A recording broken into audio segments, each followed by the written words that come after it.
बिस्मिल्लाहिर्रहमानिर्रहीम 10th class physics chapter number 12। आज का हमारा टॉपिक है प्रॉपर्टीज ऑफ वेव्स। जो बेसिक वेव्स की प्रॉपर्टीज हैं वो तीन है, रिफ्लेक्शन, रिफ्रैक्शन एंड डिफ्रैक्शन। अब इन तीनों टर्म को एक्सप्लेन करने से पहले मैं आपको एक डायग्राम दिखाता हूं जिसमें आपको इनकी डेफिनेशन क्लियर हो जाएगी कि रिफ्लेक्शन किसे कहते हैं, रिफ्रैक्शन किसे कहते हैं एंड डिफ्रैक्शन किसे कहते हैं। पहली टर्म है हमारे पास रिफ्लेक्शन। इस डायग्राम की मदद से मैं आपको बताऊंगा कि रिफ्लेक्शन किसे कहते हैं। ये जो लाइन है ये कोई एक मीडियम है। अब ये जो रे आ रही है इस रे को हम बोलते हैं इंसिडेंट रे, यानी ये पहली रे है, इस रे को हम क्या बोलते हैं, इंसिडेंट रे। ये आकर इस मीडियम से टकराएगी, टकराकर वापस इस मीडियम में चली जाएगी, इसको बोलते हैं रिफ्लेक्शन। अब जो पहली रे आके टकराती है इस रे का नाम रखते हैं हम इंसिडेंट रे। अब ये जो टकरा कर दोबारा उसी मीडियम में चली जाती है इसको बोलते हैं रिफ्लेक्टेड रे। और ये जो दरमियान में डॉटेड लाइन शो की जा रही है इसको बोलते हैं नॉर्मल। अब इस रे को हमने क्या नाम दिया, इंसिडेंट रे का। इसको क्या नाम दिया, रिफ्लेक्टेड रे का। ये जो दरमियान वाली लाइन है इसको हमने क्या नाम दिया, नॉर्मल का। अब ये पॉइंट नॉर्मल है ये वाली लाइन, और ये क्या, ये इंसिडेंट रे। अब इसके दरमियान जो एंगल बनता है इसको बोलते हैं एंगल ऑफ इंसिडेंस। ये वाली लाइन जो है ये नॉर्मल है और ये वाली लाइन क्या है, ये रिफ्लेक्टेड रे।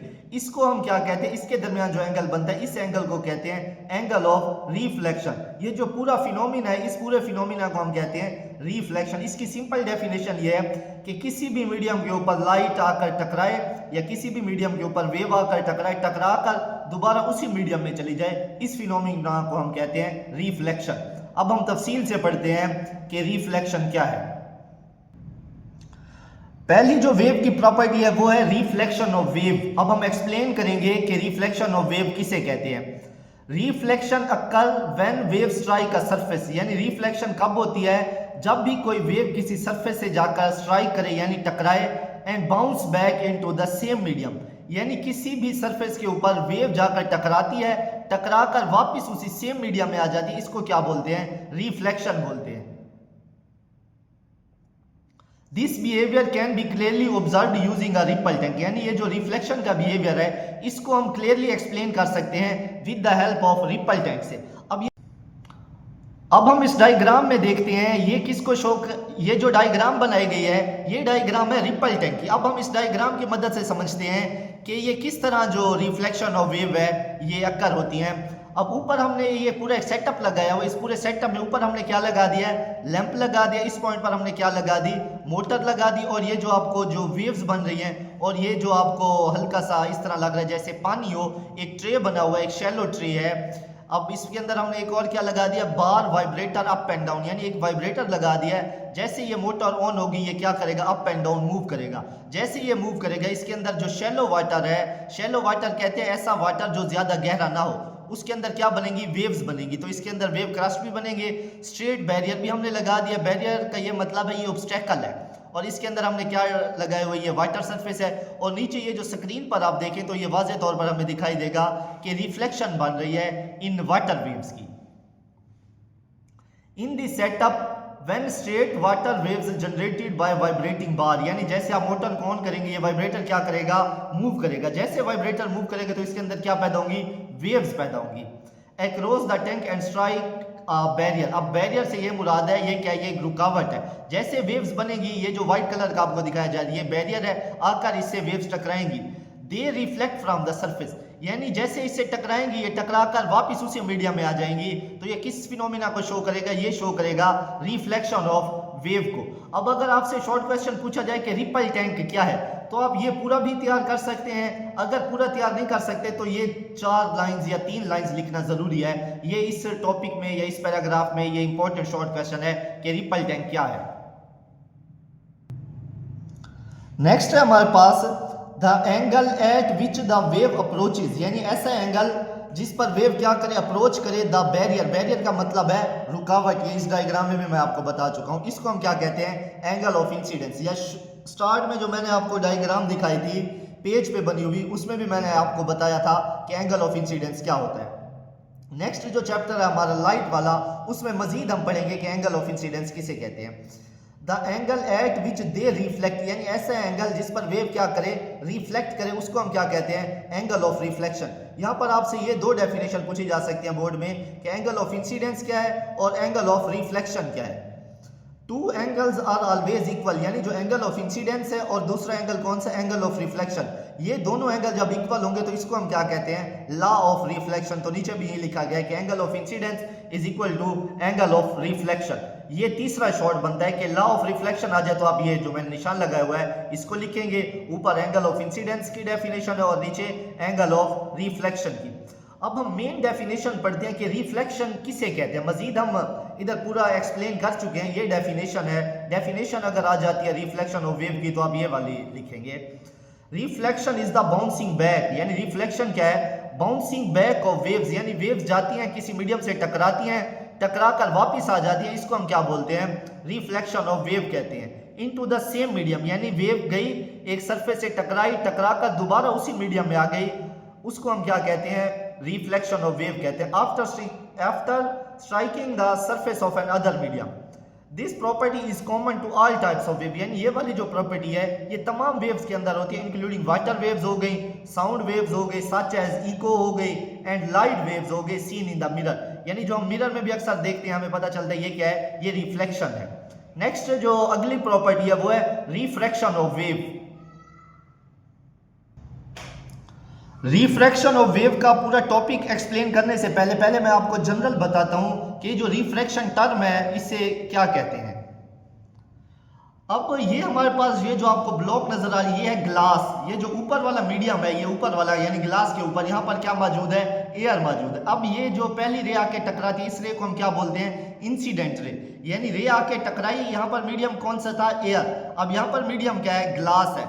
जैसे रे टकराई तो रे क्या होगी, थोड़ी सी बेंट हो गई, इस फिनोमिना को हम बोलते हैं रिफ्रैक्शन। सिंपल इसकी जो डेफिनेशन है रिफ्रैक्शन की कि किसी भी मीडियम के ऊपर लाइट रे टकराए, टकरा कर थोड़ी सी बेंट हो जाए यानी थोड़ी सी मुड़ जाए, इस फिनोमिना को हम क्या कहते हैं, रिफ्रैक्शन कहते हैं। इसका जो नॉर्मल बनेगा ये पॉइंट बनेगा और जो रिफ्रैक्टेड रे बनेगी वो ये बनेगी। अब हम बुक से एक्सप्लेन करते हैं कि रिफ्रैक्शन ऑफ वेव क्या है। Refraction of wave. Refraction occur when wave pass from one medium into another medium. यानी रिफ्रैक्शन कब होती है, जब भी वेव एक मीडियम से पास हो और दूसरे मीडियम में एंटर हो जाए, and change the direction due to change in speed, यानी किसी भी मीडियम पर वेव टकराए, टकरा कर थोड़ी सी क्या हो जाए, बेंट हो जाए, मुड़ जाए, इस फिनोमिना को हम कहते हैं refraction of wave. As the water waves cross into this shallow region, shallow का मतलब होता है कि जहां पर पानी मौजूद हो लेकिन पानी की ज्यादा गहराई ना हो, उसको हम बोलते हैं शैलो। यानी आप वाटर वेव्स ले लेते हैं कहां पर, शैलो रीजन के अंदर, जहां पर पानी ज्यादा गहरा नहीं है, दे स्लो डाउन, यानी जो वहां पर वेव्स बनेगी वो स्लो बनेगी, एंड बेंड क्या होंगी, मुड़ जाएंगी, डिमोन्स्ट्रेटिंग द रिफ्रैक्शन ऑफ वेव। तो वो किस फिनोमिना को शो करवाएंगी, रिफ्रैक्शन ऑफ वेव के फिनोमिना को। Also the speed and the wavelength of the wave change, यानी जो वेव होगी उसकी स्पीड भी चेंज हो जाएगी और वेवलेंथ भी चेंज हो जाएगी। Change during the process there frequency remain same, यानी इस फिनोमिना में जो फ्रीक्वेंसी रहेगी वो सेम रहेगी, स्पीड भी चेंज होगी और वेवलेंथ भी चेंज होगी। This bending occur because wave travel faster in deeper water, यानी डीपर का मतलब होता है जो ज्यादा पानी गहरा हो उसके अंदर जो वेव स्पीड होती है वो फास्टर होती है, and slower in the shallow water, यानी जो शैलो वाटर होता है, ऐसा पानी जो ज्यादा गहरा ना उसको हम कहते हैं शैलो वाटर, उसके अंदर जो स्पीड होती है वेव की वो स्लो होती है। Creating a noticeable change in direction, यानी हमें वाज़ेह तौर पर उसकी जो डायरेक्शन होगी उसमें चेंज दिखाई देगा। This change in wave behaviour is also illustrated in the figure. अब मैं आपको इस फिगर में दिखाता हूँ। अब ये वाला जो वाटर है ना ये डीप वाटर है, यानी ये पानी जो है ये गहरा है, यहाँ पर यानी मीडियम चेंज है, और ये वाला जो वाटर है इसको हम क्या कहेंगे, शैलो वाटर कहेंगे, यानी ये वाला जो पानी ये ज्यादा गहरा नहीं है। अब वेव जैसे इधर से पास हो रही है तो वेव की डायरेक्शन क्या हो रही है, थोड़ी सी बेंट हो रही है, मुड़ रही है, इस फिनोमिना को हम क्या कहते हैं, रिफ्रैक्शन कहते हैं। यहाँ डायग्राम में वाज़ेह तौर पर देख सकते हैं थोड़ी सी डायरेक्शन क्या हो रही है, चेंज हो रही है। Where wave front as shown bending as they pass from deep water into a shallow water, यानी यहाँ पर आपको वाज़ेह तौर पर बेंडिंग मुड़ी हुई वेव दिखाई दे रही है, जैसे डीप वाटर से शैलो वाटर में वेव एंटर हो रही है।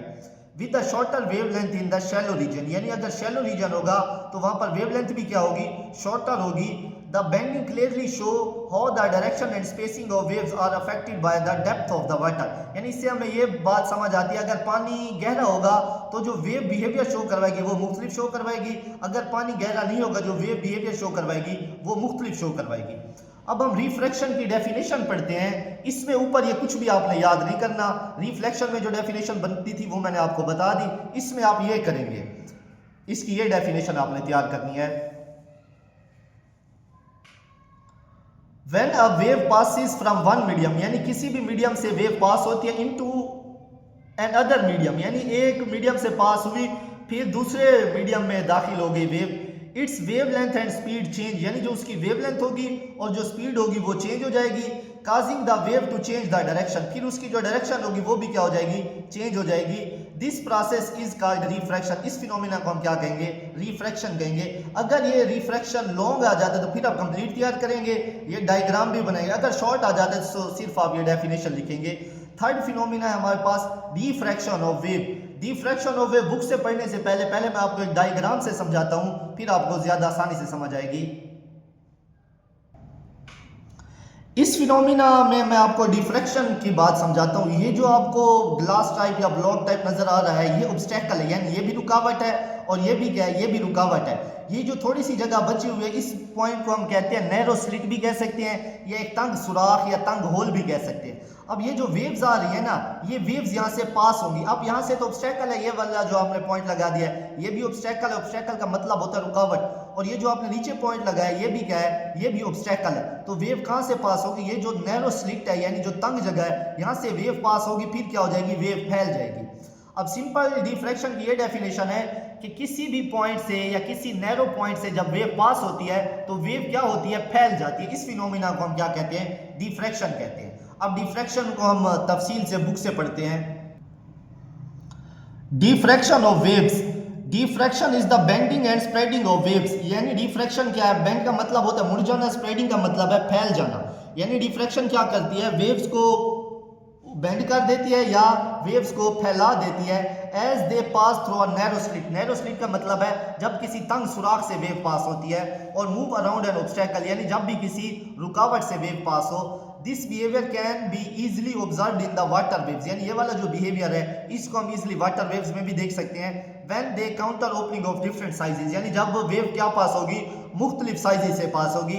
ये जो डायग्राम है ये डायग्राम वाज़ेह नहीं है, लेकिन मैं आपको सिंपली ये बात समझाता हूँ। Size of slit is larger, slit का मतलब मैंने आपको बताया होल, यानी जब होल क्या होगा, ज्यादा होगा, जो वाटर वेव लेंथ होगी, जो वेव लेंथ होगी वाटर वेव्स की वो भी क्या होगी, ज्यादा होगी।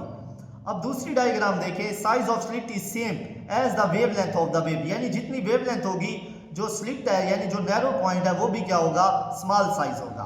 तीसरी डायग्राम में size of slit is smaller, यानी अगर साइज बिल्कुल क्या हो जाए, स्मॉल हो जाए, then the wave wavelength the water वेव्स। इसमें यह बात बता रहे, अगर इसमें देखें ना तो यहाँ पर स्लिट क्या है, ज्यादा है, तो वाटर वेव्स क्या पास हो रही हैं, ज्यादा पास हो रही है। यहाँ पर जो स्लिट है वो थोड़ा कम है, तो वेव्स क्या हो रही हैं, थोड़ी इस अंदाज में पास हो रही हैं। अगर जो स्लिट है यानी जो नैरो होल है वो बिल्कुल इस डायरेक्शन में होगा, यानी बिल्कुल तंग जगह होगी, तो वेव्स इस डायरेक्शन में फैलेगी। वैसे जो बुक में डायग्राम्स दी गई ये ज्यादा वाज़ेह तौर पर क्लियर नहीं है, और ये आपने लॉन्ग में भी ये डायग्राम्स नहीं बनानी। अब ये में भी आपसे ये पॉइंट वगैरह पूछ सकता है। पहला पॉइंट है When the size of slit is wider than the wavelength, यानी जो साइज ऑफ स्लिट है, स्लिट का मतलब मैंने आपको बताया जो होल है या जो थोड़ी सी जगह है जहां से वेव पास हो रही है। वाइडर का मतलब होता है अगर चौड़ा है वेवलेंथ से, the wave pass mostly straight, जो वेव पास होंगी वो क्या होंगी, बिल्कुल स्ट्रेट होंगी, through without slight bending at the edge, यानी स्लाइट वो बेंड करेंगे, हल्की सी बेंड करेंगे। ये पहले डायग्राम की बात कर रहा है। दूसरा पॉइंट दूसरी डायग्राम की बात करेगा, और जो तीसरा पॉइंट है वो तीसरी डायग्राम में। नेक्स्ट हम देखते हैं इसका पॉइंट नंबर 2। दूसरा पॉइंट है if the slit size is nearly equal to wavelength, यानी जो स्लिट का साइज हो वो और जो वेवलेंथ हो बिल्कुल इक्वल हो, the wave spread out more and appear almost circular beyond the slit, यानी अगर स्लिट का साइज और वेवलेंथ इक्वल होंगी, जो वेव फैलेगी वो इस तरह फैलेगी जिस तरह उसका साइज होगा। दूसरा पॉइंट है if the slit size is nearly equal और टू द वेवलेंथ, यानी जो स्लिट का साइज है और जो वेवलेंथ है वो इक्वल होगी, the wave spread out more and appear almost circular beyond the slit, यानी अगर स्लिट का साइज और वेवलेंथ इक्वल हो जाए जो वेव पास होगी वो क्या बनाएगी, आगे सर्कुलर पैटर्न बनाएगी। दूसरी डायग्राम में ये बात बताएगी। तीसरा पॉइंट हम रीड करते हैं, when the size of slit is smaller, यानी जो स्लिट का साइज है वो क्या हो, बिल्कुल स्मॉल हो, देन द वेवलेंथ से the wave show maximum diffraction, जो वेव शो करवाएगी वो क्या कराएगी, मैक्सिमम डिफ्रैक्शन शो करवाएगी, फॉर्मिंग स्ट्रॉन्ग सर्कुलर पैटर्न। यानी इसमें जो सर्कुलर पैटर्न बना था वो नॉर्मल सर्कुलर पैटर्न बना था, लेकिन जो तीसरे पॉइंट में बनेगा वो सर्कुलर पैटर्न क्या बनेगा, स्ट्रॉन्ग। यानी आपको वाज़ेह तौर पर ऐसे दिखाई देगा, जहां से स्लिट से वेव पास होगी आपको नेक्स्ट जाकर पास होगी, इस तरह दिखाई देगा जैसे सर्कल बन रहा है। दिस शो दैट अमाउंट और डिफ्रैक्शन इंक्रीज, यानी इससे हमें यह पता चलता है जो डिफ्रैक्शन की अमाउंट है वो इंक्रीज हो रही है when the size of slit is closer, यानी स्लिट का साइज हम क्या कर दें, कम कर दें या स्मॉलर कर दें then the wavelength of the wave. अब इसमें जो याद करने वाली है वो ये डेफिनेशन है, या आप नीचे ये एग्जांपल भी देख सकते हैं। बाकी ये जो 3 पॉइंट्स हमने पढ़े ये इतना इंपॉर्टेंट नहीं है, मे बी शॉर्ट में पूछा जा सके। A common example is how we can still hear someone speaking even when he is behind a wall. अब इसकी एग्जांपल ये दे रहा है, अगर कोई आदमी दीवार के पीछे वाली साइड पे खड़ा है, यानी दीवार के बैक साइड पे खड़ा है, तो फिर भी हमें क्या होते हैं, उसकी आवाज सुनाई देती है। This happen because sound waves, ये क्यों होता है, साउंड वेव्स की वजह से होता है, which have relatively long wavelength, यानी जिसकी जो वेवलेंथ होती है वो ज्यादा होती है, diffract around corner and obstacle, यानी जो साउंड डिफ्रैक्ट होगा वो कहां से होगा, कॉर्नर साइड से, या ऑब्स्टेकल जो रुकावट है वहां से साउंड क्या हो जाएगा, डिफ्रैक्ट हो जाएगा। Allowing the sound to reach us, यानी इससे इस तरह क्या होगी, आवाज करीब पहुंचेगी जो सुनने वाला है, even without a direct line of site, यानी डायरेक्ट लाइन ऑफ साइट होगी, जो आवाज होगी वो ऑब्स्टेकल से गुजरकर फिर जो लिसनर है वो सुन सकेगा। अब डिफ्रैक्शन के टॉपिक में जो इंपॉर्टेंट शॉर्ट है वो यही है, इसकी डेफिनेशन है। आज जो हमने इसकी प्रॉपर्टीज पढ़ी हैं, मेन इसकी जो 3 डेफिनेशन है ये शॉर्ट के हवाले से बहुत इंपॉर्टेंट है, अगर लॉन्ग पूछा जाएगा तो फिर आप कंप्लीट तैयार करेंगे। नेक्स्ट जो हमारा टॉपिक है वो है सिस्मिक एंड सुनामी वेव्स, इसको हम अगले लेक्चर में कवर करेंगे।